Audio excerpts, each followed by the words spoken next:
So tonight, we're going to be hearing about a habitat which is in Belmont, but it was started by a woman who was from Arlington originally.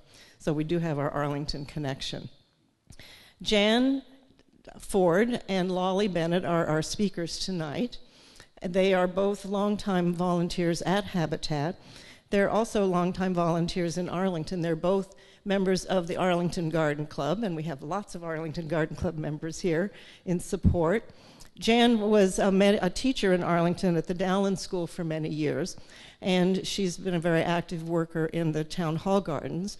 And Lolly is a longtime member of the Garden Club. She worked for many years as a travel agent, and she's very active in working at our own herb garden at the Jason Russell House. So we're very grateful to them for talking tonight. I have to say, one of the things that warms my heart so much in doing this work is that people are willing to step up and volunteer to spend all the time it takes to put together a program. And when we had a conversation about their work at Habitat and the relationship to Arlington, and so I immediately pounced and said, what do you think about doing a program for us? My theme next year is going to be nature. And they were willing to do it, and they have indeed put in many hours. They did not know how to do PowerPoint. This is their first exercise in PowerPoint. They're very nervous, and I want you to be a very welcoming audience to them.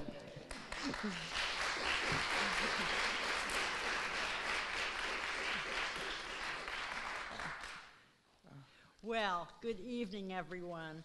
Jan and I thank you for inviting us to join you. And it is our understanding, as as Patsy just said, your season is nature, and the theme is nature. So, and we're both teacher naturalists at the Habitat Wildlife Sanctuary, owned by the Audubon Society in Belmont, whose mission is protecting the nature of Massachusetts. So tonight, we will illustrate Habitat and its connections to Arlington. Habitat is the former home of Ruth Hornblower Churchill. It was known as the Cedars while she lived there. She was born in Arlington on April 18, 1887, in her grandfather's house here in Arlington, and grew up in a house on Pleasant Street. We will be showing slides of Arlington, Belmont, and Habitat. The Cedars was built for Ruth as a wedding present from her father, where she moved in 1914 when she was married. Ruth created elegant formal gardens, native wildflower gardens, and a vegetable garden that is now our community garden at Habitat. Her love of nature became evident through the diverse planning of the Cedars, pond, meadows, and pine forests to attract the birds and wildlife that abound in the area.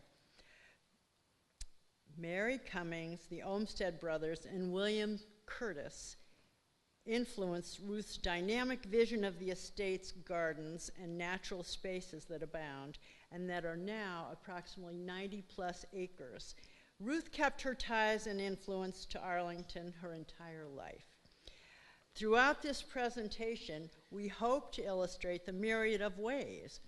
So Jan and I invite you to come along on a walk with us through parts of history as well as the grounds of Habitat. So Habitat's history begins with the birth of Ruth Hornblower. Excuse me, sorry. Habitat's history begins with the birth of Ruth Hornblower in 1887. Her maternal grandfather, Cyrus Woods, came from Lexington, moved to Arlington, and established with his brother a ice tool business along Spy Pond, and this was the house in which Ruth was born in. Ruth's paternal grandfather, Edward Thomas Hornblower, had been involved in the railroad business in Lawrence, and when he retired, moved to Concord, where, according to Ruth, he hobnobbed with Thoreau, Emerson, and the Alcotts. And her father played with the Pratt boys, who were the models for Little Men. Her dad built this house at 100 Pleasant Street, which was listed as one of the most beautiful streets in New England at the time. And Ruth and her dad would ride from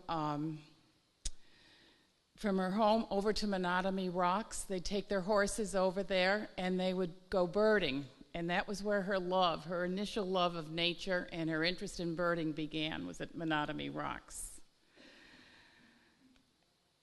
So although accepted into Harvard and Radcliffe respectfully, both of Ruth's parents were denied a college education by her grandparents. This decision had a major impact on them and on their children in turn. They would not only provided tuition for their own children, 3 children, but for 11 others as well. Education and the love of learning would stay with Ruth throughout her life and would lead to the gift of her home and her surrounding property. And an interesting sidelight was she was valedictorian of her Arlington High School class and gave her valedictory speech in Latin. So, go ahead. Ruth married Robert Atkins, and they moved in 1910, and they moved to Belmont, where Robert's family provided 14 acres of land that was former farmland, where Ruth's father built the Georgian mansion that came to be known as the Cedars, and there is the entrance in the picture. From the very beginning, Ruth worked to develop the landscape, working with the Olmsted brothers to design the area around the house and a lot of other spaces. And she added rhododendrons along the perimeter of the property. I don't know how many of you have been there, but hopefully after our talk you may be inspired to visit. Despite divorcing in 1926, she continued to raise her 5 children with the lure of nature. Her love of birding extended to her son Elisha and the Robbins sisters.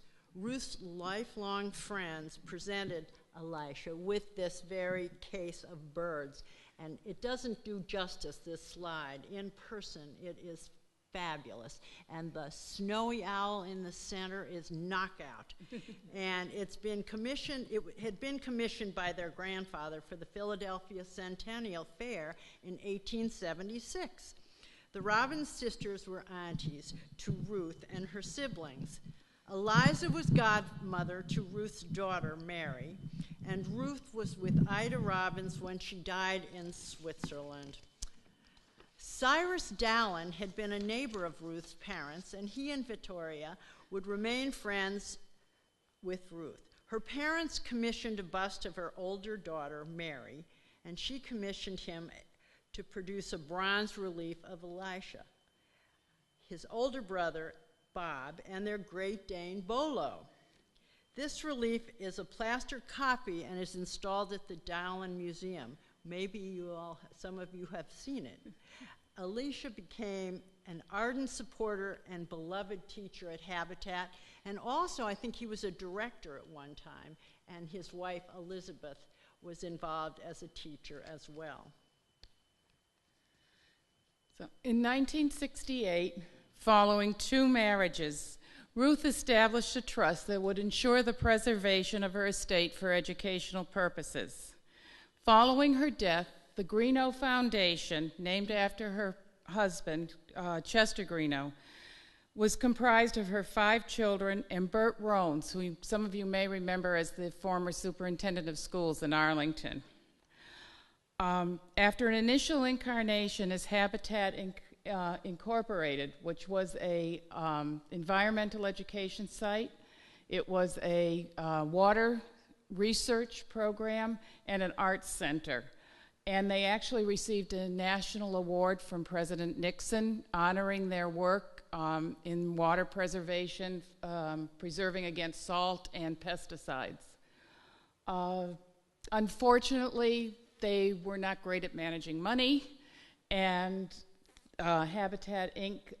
Closed, and in 1976, the newly formed Habitat Institute for the Environment, with Bert Rones as its unpaid director, became a membership organization. And in an aside to this, in 1939, Ruth and her husband Chester Greeno offered a grant to the Belmont schools, and it was going to be monitored by Harvard University, and support and staff would be provided by Harvard.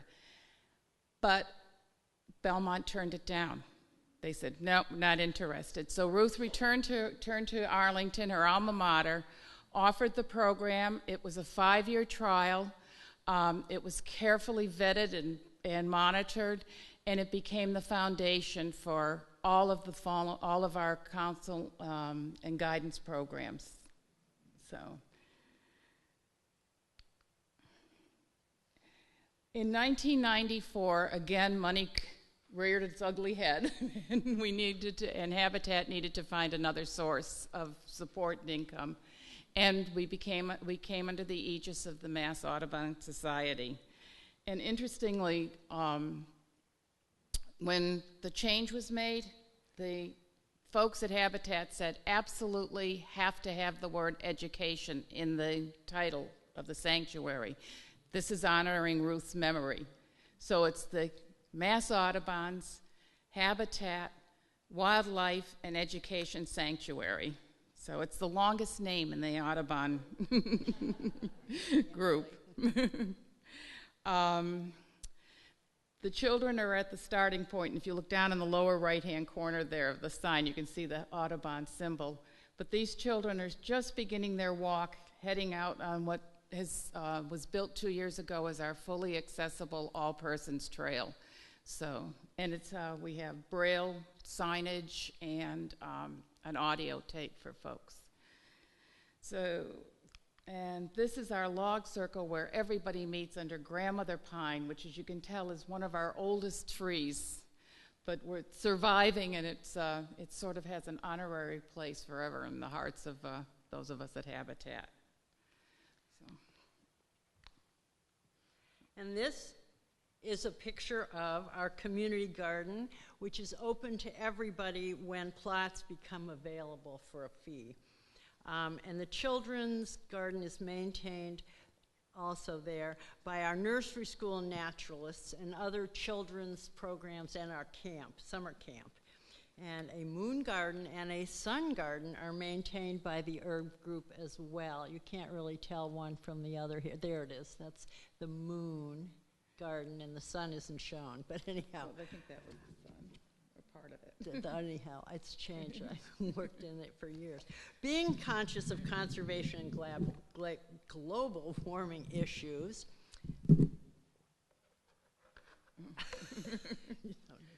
Sorry, warming issues, Habitat, of course, went along with it, and they installed solar panels and atop of the former squash court, which is now a garden shed, and a house on the property.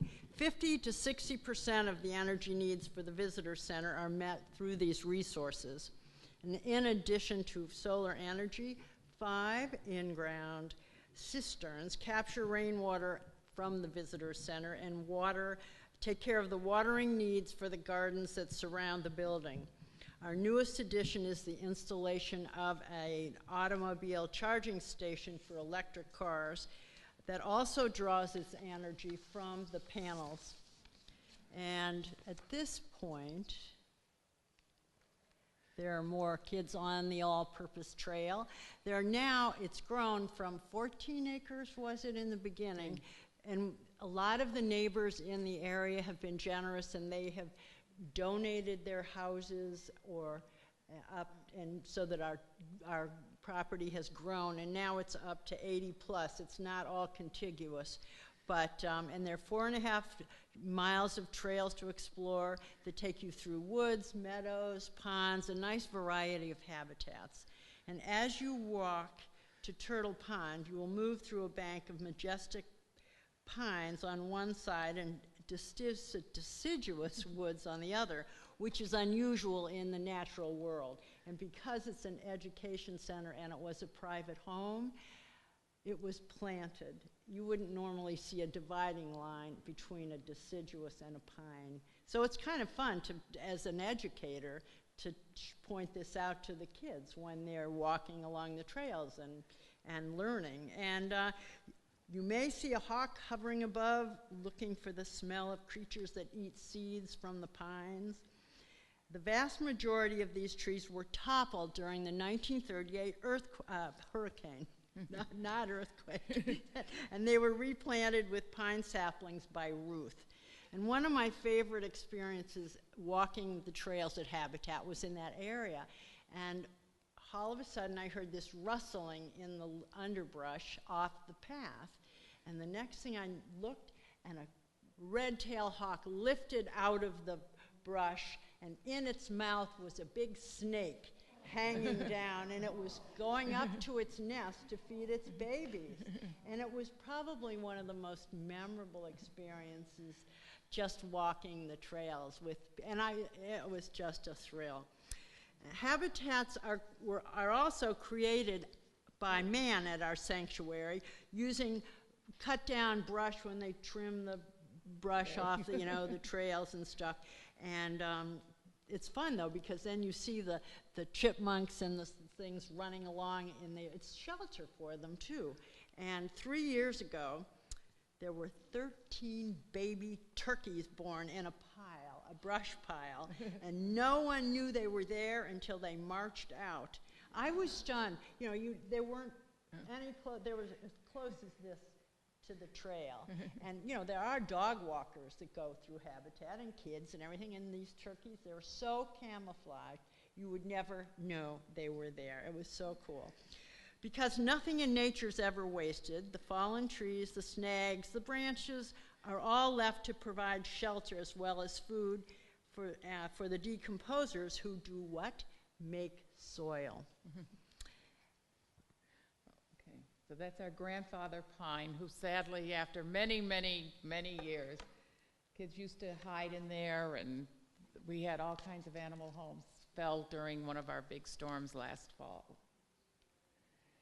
So as you leave the Pine Bank and turn right, you walk to Turtle Pond. And Turtle Pond was built in 1946 by Ruth from land that abutted, marshy land that abutted the Belmont Hills School. And it's just an amazing place, because as you walk around, you might encounter a blue heron, great blue heron, who's just barely moving. And all of a sudden you'll see him and he'll pounce and come up with a frog. We have frogs that sun themselves along the mud sides, and painted turtles. And this, and absolutely, okay. Knows what that is. Anybody got it? What? Yes. It is, and it's the very first plant that comes out in the winter. Even when the snow is still on the ground, this plant produces its own heat. It actually manufactures heat, so it can be one of the first plants to sprout up through the cold winter, and it's our harbinger of spring. And if you look right there, there's a snake lurking in the leaves. And the skunk cabbage does smell rather strongly, and is pollinated by flies because of it. It looks like almost a piece of carrion or dead meat. Oh, I'm sorry, skunk cabbage. And this is often called the forsythia of the wetlands. It's a spice bush. And anybody want to try again on this plant? This is the, on the left is the spring form, and the right is what's happening now. What is it? It is. It's a jack in the pulpit. And if you want to see the berries, you have to get there quickly, because right now the birds and the animals are just devouring them. In the 1960s, Arlington began sending students on field trips to Arlington, from Arlington as part of the Summer Institute. And some of you might remember Nan Hoflick. She was famous for the monarch butterfly studies that she did. And even, today we have children from all over Greater Boston that come for programs. Oops. And this is Turtle Pond. Even in winter, it's a special place. And heading to our upper and lower meadows, these are habitats for plants and animals. And there's one of our deer that pretty much are resident at this point. But mostly it's habitat for insects because it provides food and shelter for them. And in turn, it provides food for the birds that nest in these trees that surround the pond, the meadows.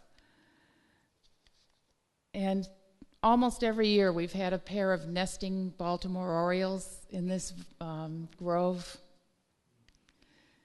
And this is our one of our tree swallows. We have boxes in the lower meadow, and it's so much fun to sit and watch them. They just swoop over the meadow and just looking for something, and they'll see the insect and they'll dive and grab one. And about 5 years ago, we purchased goats, and we have 7 goats who keep our invasives and our poison ivy under control. They have no trouble eating poison ivy. And a couple of interesting things, during World War II, Ruth planted victory gardens in the meadows and provided food for several families in the area. And to this day, in the spring, we have one lonely asparagus sprout that comes up, left over from those. And when, go ahead. No, were you going to say something else? Oh, I was just going to say that Elisha had planted those maple trees, her son. So this is our most obvious vernal pool at Habitat, and it is a critical habitat for fairy shrimp and wood frogs who rely on the pool to complete their life cycle. They fill the pools fill every spring with the spring rains or the melting snow from the winter, and they dry up completely by the end of the summer. And every spring the fairy shrimp eggs, which have wintered over, hatch, and the wood frogs come to the pond to attract a mate while they're loudly quacking like ducks.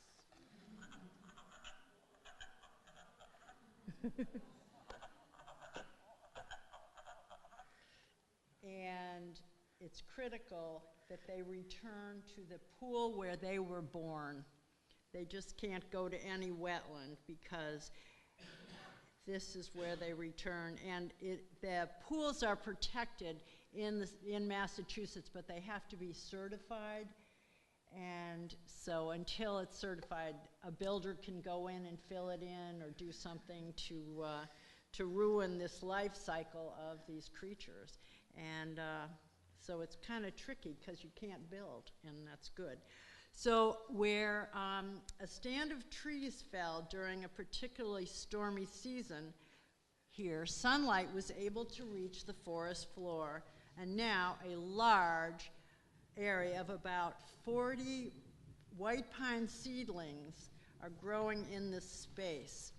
Unfortunately, I don't know, something's going on with the white pines these days, yes. and they're dying, and I don't know if anybody I don't it's know, a do fungus. They know why? It's a fungus. But even down at the library gardens, the town hall gardens, we've lost trees down there. It was partially from the drought a year ago that set off the whole process. So, do we have this? Okay. So, has anybody seen this before? The Troll Bridge. As you approach the Troll Bridge, named by some of our campers years ago, you look down on either side of the bridge and you will see, anybody else have a guess on what's up here? What plants what these are? Wintergreen. Wintergreen and Pipsissewa. That's what and somebody else. Wintergreen and Pipsissewa are often interchangeable names. And this? Well, the partridge. Partridge. Said, I didn't hear partridge. Yeah. And then are there a couple more pictures? Yeah. And then How about that cinnabar polypore? Anybody seen one of those before? Particularly good.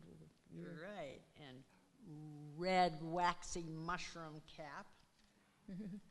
Pretty cool. The mushrooms have been incredible this last few weeks in the fall. They're everywhere. It's absolutely gorgeous. Okay. So after you've crossed the Troll Bridge and heading up, you're going to come into Highland Farm. And Highland Farm has a really interesting, rich history.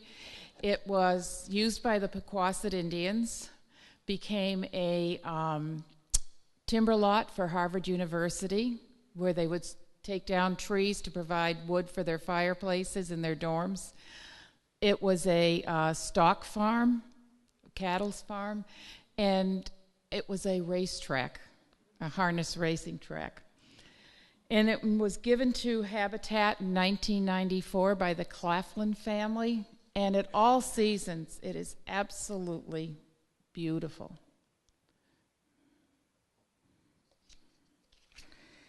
So, and if you look carefully down at the bottom, I don't know if you can see the tracks.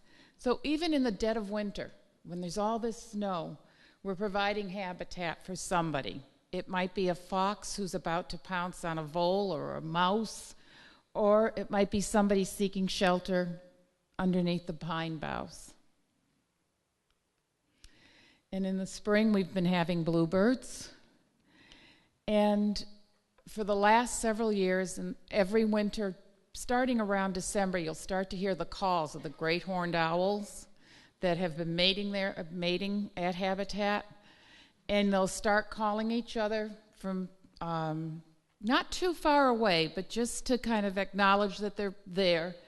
And then they move around January into a nesting site. In the last 2 years, they've moved into the woods at the end of the Highland Farm meadow. And this was one of the parents having caught dinner for his family. And this is one of our fledglings. And I love this because the mom and dad, the parents, the fledglings reach a certain age, certain size, and mom and dad say, okay, time to go. And they start edging them out along the limbs of the trees. But they hang around. Oh, yes. They don't go far. They watch the Babies. And then when they feel the baby's ready, they get to the end of the branch, and it's so long.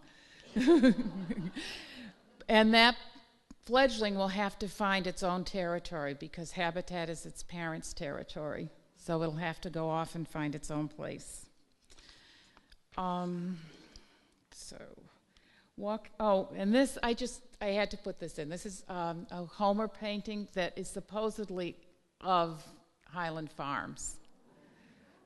I don't know if Homer had relatives who lived in Belmont. He used to be. As you continue to walk towards the visitor center, this is our brownie.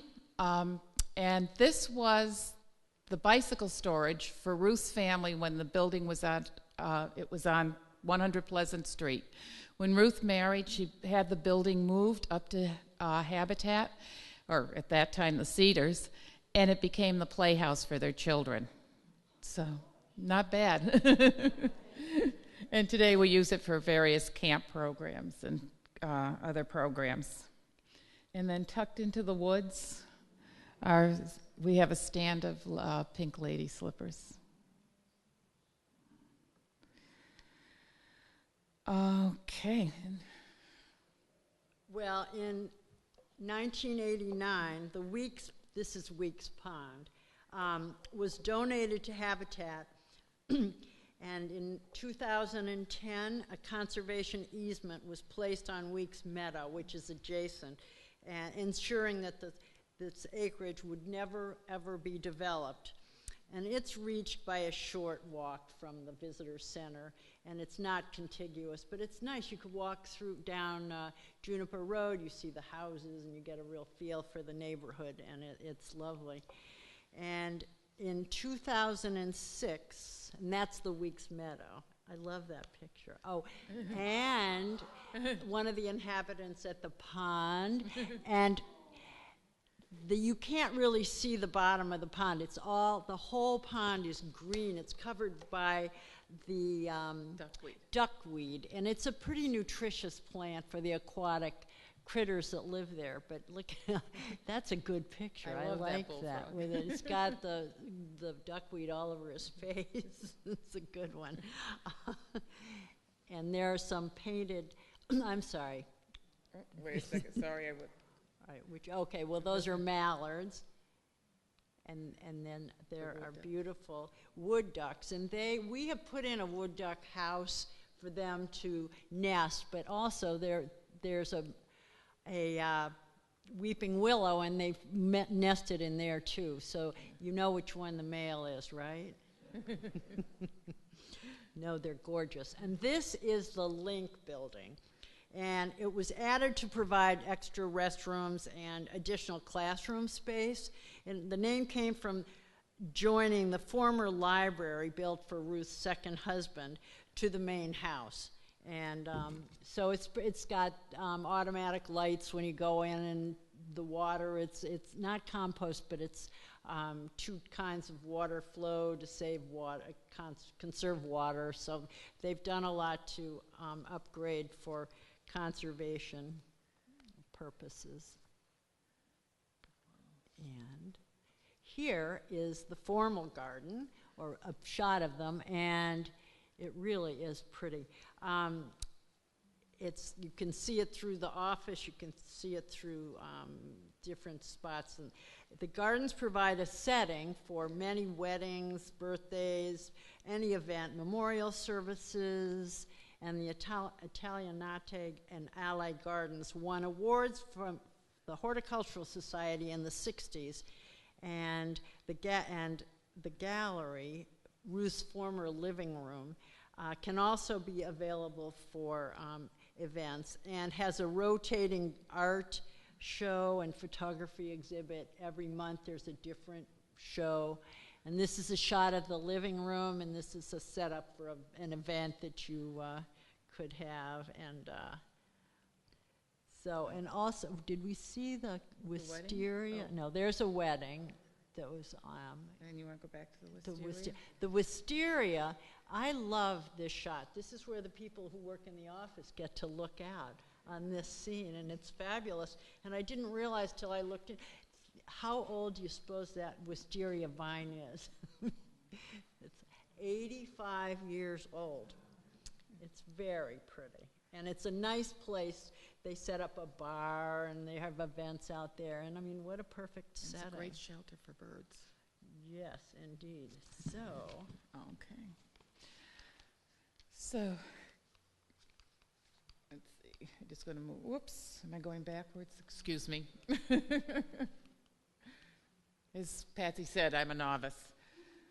So moving forward from the formal gardens, you'll come into a small arboretum on the right, and continuing straight ahead, you'll come into the wildflower garden, which was designed in 1948 by Will Curtis. And one of the interesting things about that garden was it has a small pond and a brook, and in order to feed the brook and pond, they had to find water, and Ruth hired dowsers. And they came in with their dowsing sticks, and Ruth's daughter was totally skeptical, said it would never happen, and it did. They found the water, it hit it right on the mark. So I'm just going to let these plants go through, and if you'd like to, if you want me to identify them, I'm happy to.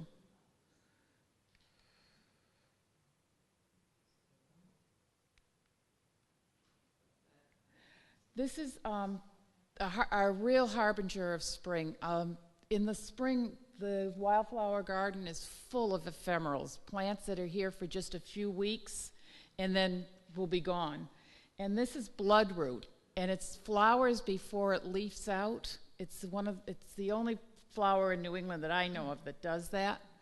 And it's just this lovely little white flower. And down below it are the leaves for trillium. and early spring. And then this is our autumn arrival, one of our asters. And an interesting sidelight is where the seed heads in the middle are brown. Those have been pollinated already. That's a signal to the bees that that section has been pollinated, and don't bother coming here. Don't waste your energy. Go to a yellow. So Habitat relies heavily on volunteer organizations and groups like HIP, and our pulling partners. HIP is our Habitat Intergenerational Program, which works from seniors down to, we've had children as young as 5, 6 helping with the gardening. And they help to maintain trails, pull shrubs, brush invasives. So it's a big support for us. And we're pretty sure that Ruth will be thrilled to see the joy that comes to all of her visitors to Habitat.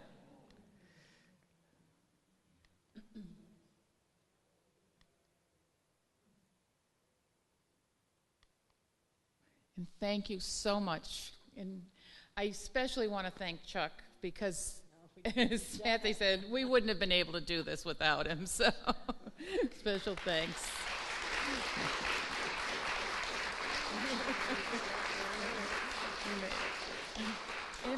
I just like a couple of things I just would like to add in. I brought,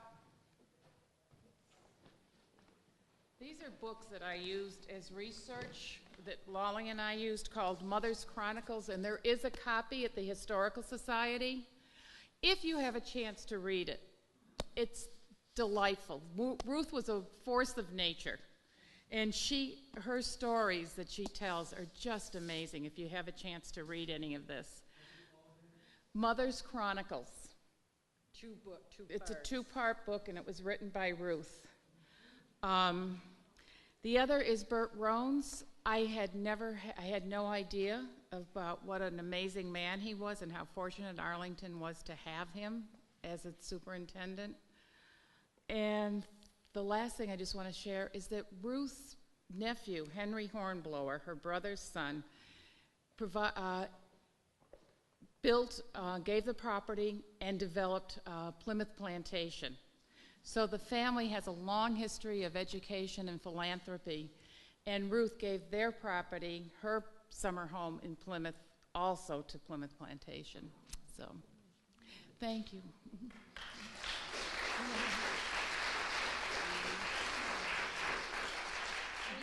Questions? We have time for a couple questions.